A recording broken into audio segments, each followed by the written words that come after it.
You know, listening to him, being, as he described himself, one of the strategy people and blah, blah, blah. During the campaigns. You literally, if I were his president, I'll just pack my bag tonight and just leave Aso Rock.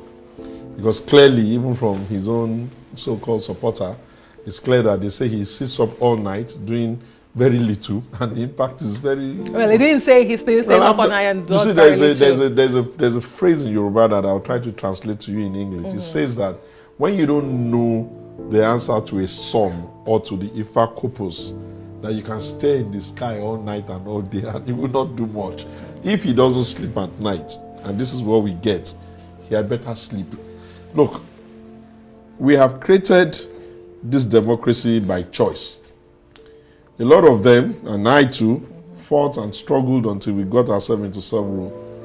Little did we know that a time will come when a supposed Democrat or a democratically elected president in President Bola Tinubu of his party APC will be so unfeeling, insensitive, mean to the Nigerian people.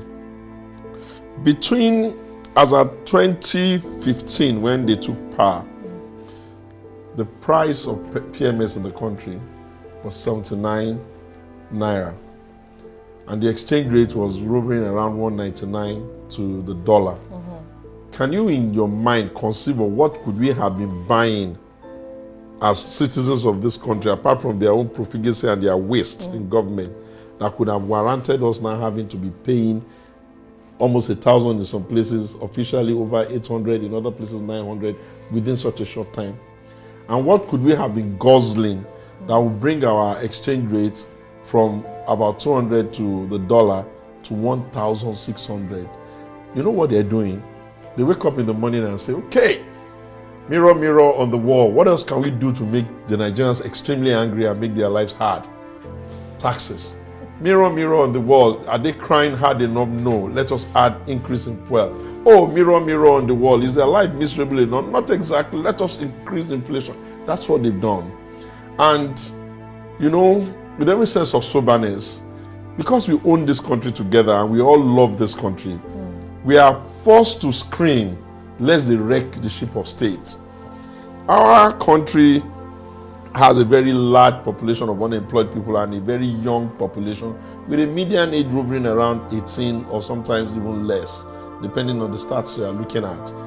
And if you then imagine what they are contending with, and you see the kind of lackadaisical, wasteful manner, to the extent that you say you are transforming, you are buying jets for yourself, you are buying Escalades bulletproof for yourself, you're spending money like it's going out of fashion, you're doing very gangling and dandling, you're speaking a lot of off-curve conversation. Your spokesperson are just talking for the fact that they are sitting down there and they're getting cheap money from the government. Okay. They are speaking against us without really looking at the faces of the people they are meant to be leading. And we say very clearly, this mistake must end soon. The earliest time for its end is the next election. And by the grace of God, if we hold our breath and hold our energy and just manage to survive the ones that are not finished by hunger and starvation and insecurity that has become a major issue in the country, we will just say, pack your bag and go and never again. Interesting. But just to point out, when the president or the government buys private jets and fleets, is it a personal property of the president in power? No, I think it's state property.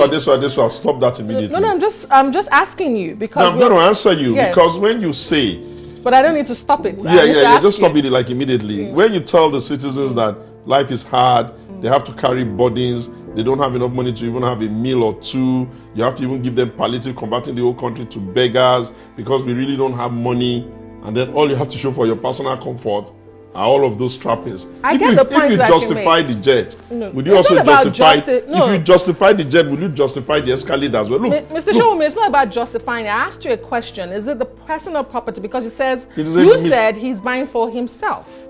Yeah, and I asked you, going to be the one using it. Okay, great. So, what's wrong with the car that Buhari rode in? Was that bad for him? Okay. You don't spend government money like that. You don't project that kind of image to the Nigerian people, to a hungry people, to a desperate people, to people that are barely able to survive.